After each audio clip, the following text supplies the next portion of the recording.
I think people are going to start claiming their money back from practitioners who are still using MTHFR tests, who are still using methylfolate for undermethylation, and claiming that the MTHFR test can show you anything about what supplements you should take, anything about what diets might work for you, for your child, for mental health, for tantrums, for depression, for cancer. This MTHFR myth is a myth that will never die, but we're going to try and attempt to debunk it once and for all today. So let's start by looking at what the leading experts and physician, Dr. Mensah and William Walsh, have to say about this first.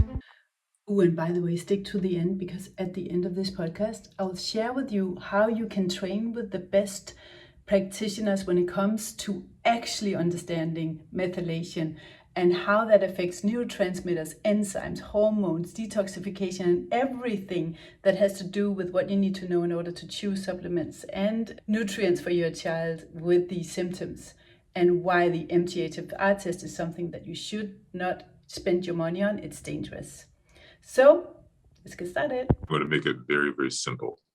I want to be very, very clear. I'm going to tell you history around this. You can accept it or not as a population out there. The MTHFR is a misconception. It is not accurate. It is wrong, and it is bad science. How do I know this? The person who began the research on the MTHFR, who came out with the genetic testing, had never heard of methylation before she met my mentor, Dr. William Walsh, PhD, at a conference where he was asked to speak about his expertise in methylation. People hadn't even heard of it before. He had been studying it already for 40 years. He had been working successfully with people in methylation, not using a genetic test, using biochemistry. He told her she was moving in the wrong direction in her research, and she did not listen. And she moved in the wrong direction, came up with the wrong construct, which led to the wrong treatment, which now led to people maybe getting transiently better for 2 or 3 months and then not doing well at all. Step by step by step by step by step, the wrong process, the wrong information. The funny thing is, many of the treatments they're using for undermethylation are actually for the opposite chemistry, over methyl. And they're wondering why the children aren't getting better. Okay, this is a very big issue because there's so many people that are involved in it, that believe in it, and it simply is bad science. Now, please don't get me wrong. This person is a very brilliant person. I respect them tremendously. I know who we're talking about. But the key is that any brilliant person can go down the wrong pathway. Yeah. Okay? Doesn't mean that they're mean or horrible or not accurate. It just means that this particular process was the wrong direction to go in. Okay? Here's the second problem. Genes to begin with. Genes don't tell you who you are. Genes tell you what you might be. The MTHFR test tells you that you have a 30% chance of being this or that. 30%. How many of you are going to go gamble on 30% with your money? You wouldn't do it because it means there's a 70% chance that it's not the problem. Okay? I want you to understand a quote that somebody once said most recently. DNA is not your destiny. Yes. Destiny is not in DNA. Potential is in DNA. Accuracy is in your chemistry. What is going on right now is the proof of what's happening with your system, not the promise of what could happen. Okay? Somebody says, listen, I'm going to promise you $1 million if you do this for me. And somebody says, well, where's the proof you're going to give me that $1 million? It's that you just have to wait and see. No, no one's going to do that. Okay? It's potential. Look at identical twins that don't look alike. They have the same DNA. Why do they look different? Why is one taller, one shorter, one thicker, one thinner? Face may be a little bit different. Maybe they look exactly alike, but their behaviors are totally different. Why is that? If DNA were destiny, no two identical twins should ever be anything other than two exact copies of the same person, like clones. So we have tons of proof that DNA is not the key, and MTHFR is a very bad genetic test because it does not reflect methylation. Okay, let me just say this. I'm a licensed, certified DNA practitioner. I used to give people DNA tests and dietary advice and recommend supplements because that was what I was trained to do. And I love Ben Lynch. I followed him for years. I even went to his conference in the US, traveled there from Denmark to interview him. So I'm not here to bash anybody. I love everybody who wants to help other people. But when I realized how dangerous these MTHFR tests and the diets and dietary advice that is given on the basis of an MTHFR test, how dangerous that is. The test in itself is not dangerous, but what we use it for in the healthcare space or health and influencer space, that is dangerous. When I realized that, I burned my papers. So Ben Lynch is an amazing man, and he's doing a lot of great things, but in this particular area, there's a bit of a problem. So let's look at what these health influencers, what type of information they're spreading right now on the internet about MTHFR and why it is so dangerous. Knowing you have the MTHFR just makes you aware to be able to do different or better for your body. Me knowing I have it, I'm very aware that I need the methylated B vitamins because I didn't know I had it years ago when I suffered with depression and actually attempted suicide because my depression was so bad. And I've done the genetic stuff, so I know, let's just say that I'm a poor methylator. You know, right. The motherfucker gene, as they say. Yes, MTHFR. Yeah. Is not, I'm not in an ideal spot. So taking, say, L-methylfolate yes. could be a good option for me. Yeah,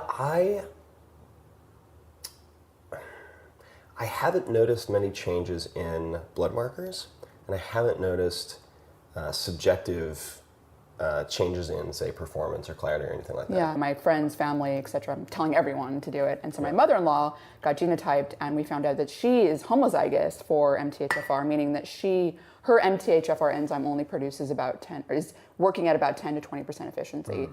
So MTHFR is a significant one because it makes this methylfolate.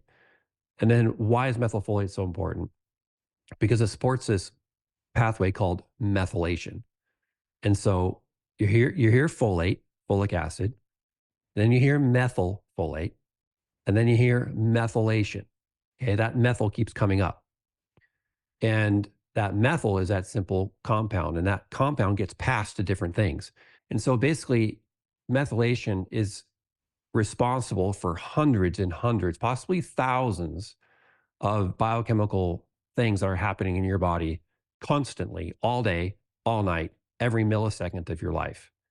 And that can be disrupted by not having enough methylfolate, and that can be disrupted by having an MTHFR genetic variation that you're not taking care of. Now, before we move on, let's go back to the beginning. Why is this misconception and this dangerous advice out there everywhere? Where did it all begin, and why is it so dangerous to believe in the knowledge that's shared in these videos? Dr. Albert Mensah is a physician, and he is one of the leading experts when it comes to methylation, when it comes to dealing with mental health issues. So what does he say? He's been a guest on the podcast before. So what's his opinion about this? Let's hear it. So let's start with the MTHFR testing. There's a lot of MTHFR protocols, supplements, and big communities out there, MTHFR awareness. Everyone says my child has, or I have, we're taking these supplements. What's up with that, and how is that linked to many of the common diets that also don't really work for the depressed, the autistic parents and children? Okay, so That's a very big conversation. I'm going to make it very, very simple.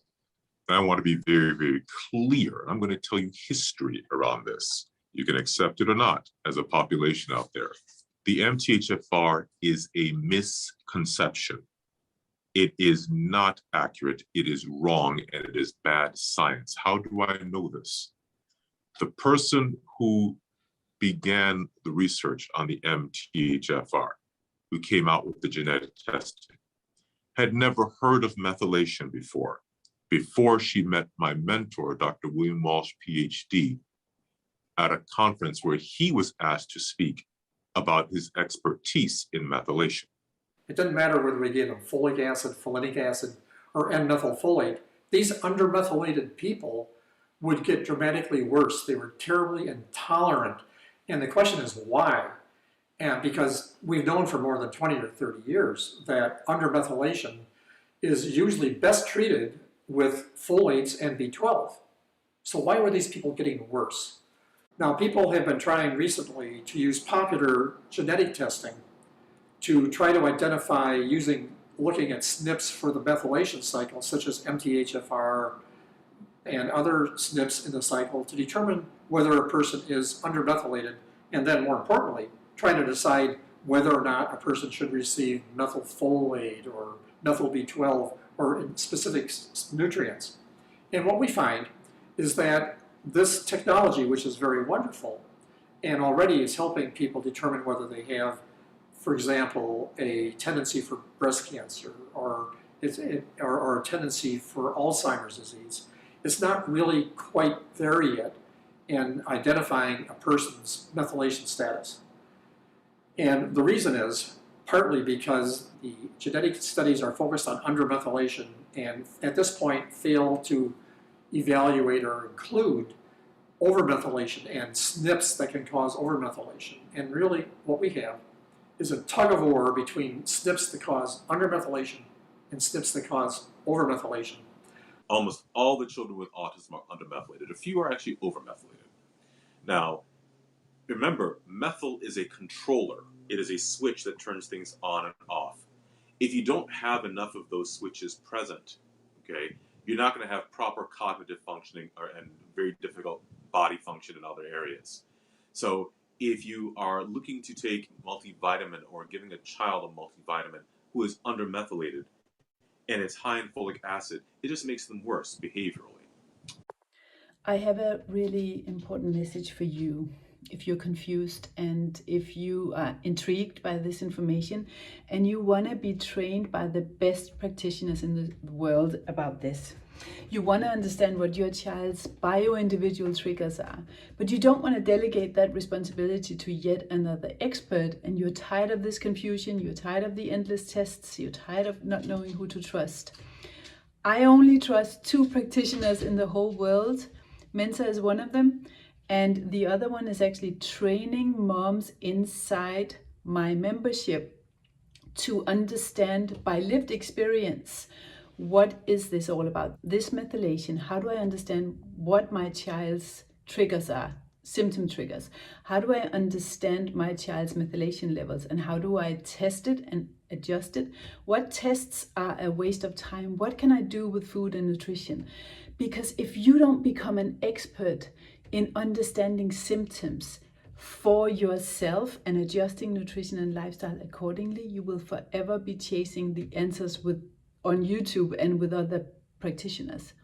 So they are definitely a piece of the puzzle, but if you're not prepared before you start working with them, you will be wasting time and you'll be spending more money than you will if you start by laying the foundation, understanding what is it that God's plan is for me and this child? What is it that needs to change? How is nature deficiency playing into this? What about food and nutrition? What do I need to heal emotionally in my nervous system that is actually affecting my child right now? What self-sabotage patterns and stress and trauma do I have that also play into this?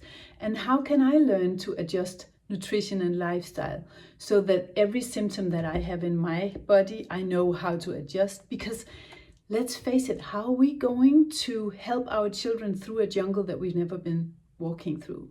We cannot teach our children Italian until we speak Italian. Understanding symptoms is a language. We want to work with practitioners, but we want to be prepared. So if you want to work with one of the two practitioners in the world that I personally respect, there are only two that I would personally work with, and I've asked one of them to train you inside a small community of moms so that you can become that expert that you're searching for all over the world. Prepare yourself to understand methylation, understanding your child's bio-individual triggers, what foods and what supplements work for your child specifically. And if you want to work with a practitioner, you need to be prepared and trained like this. If this is something you want to do, send me an email, contact@barefootautismwarriors.com, and write training with experts in the subject line. And the reason why I'm asking you to do this is if you cannot do that, take that initiative for your child. I know that what you need to learn to help your child, you won't be able to do that. If you cannot send me an email, I won't be able to work with you, and I won't be able to share this information with you, and you won't be able to take it in. It starts with you.